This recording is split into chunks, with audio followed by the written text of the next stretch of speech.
everybody, this is John here, aka Professor Bubbles, and once again, welcome to my laboratory. Today's edition, we're going to be talking about one of the main starter Pokemon that in the game started. That is Blastoise. He is the turtle tanker, he is the defense maker, he is the one that's the quicker of all. But he's in VMAX form. Now, what's very interesting about this card is that it didn't really get a lot of shine until Chilling Reign, because Chilling Reign introduced two different types of cards that really boost this Pokemon's ability to accelerate energy fast. And we're going to be discussing both of them in a second. But first, let's look at their attacks. Grand Falls. 3 water energy, does 120 damage, and you can search your deck for 3 water energies, attach it to your bench Pokemon any way you like.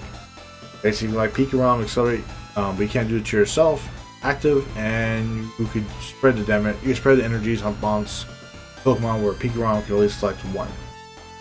But still great attack, still great acceleration. His second attack, which is the main attack, is 4 energies. This is Vmax Bombard. 220 damage. He gets to select 2 Pokemon on your opponent's bench and do 30 damage. Nice chip damage. Some people like to run Scope. Actually, in this deck, I love to run Rugged Helmet, which is a new addition to Chilling Reign. If this Pokemon's in an active spot, this card is attached to. If your opponent does damage to this Pokemon, even if he gets knocked out, they have to discard energy on an attacking Pokemon. I put an energy card from attacking Pokemon into the opponent's hand. Yeah. Basically, we don't discard it, but we bounce the energy back.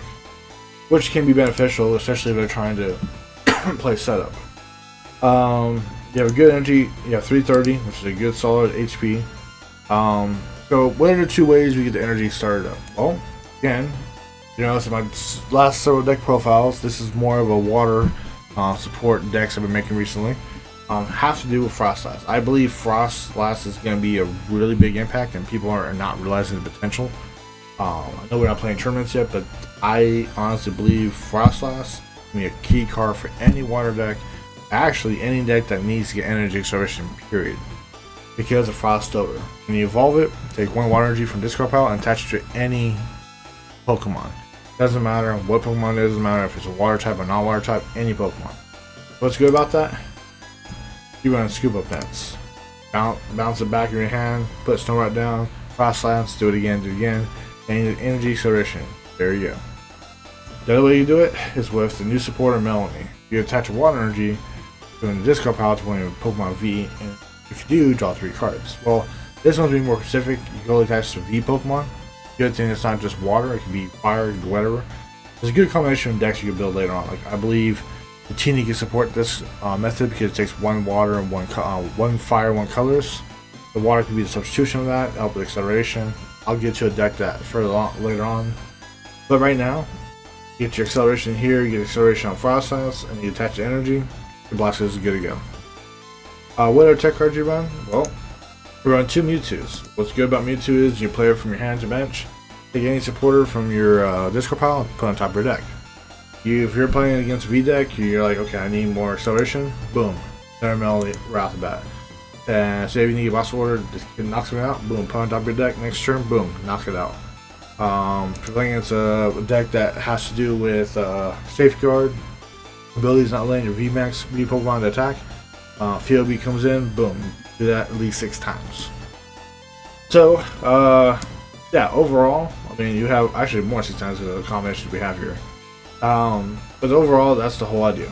That you have many ways to go after your opponent. We only want Crobat for the acceleration.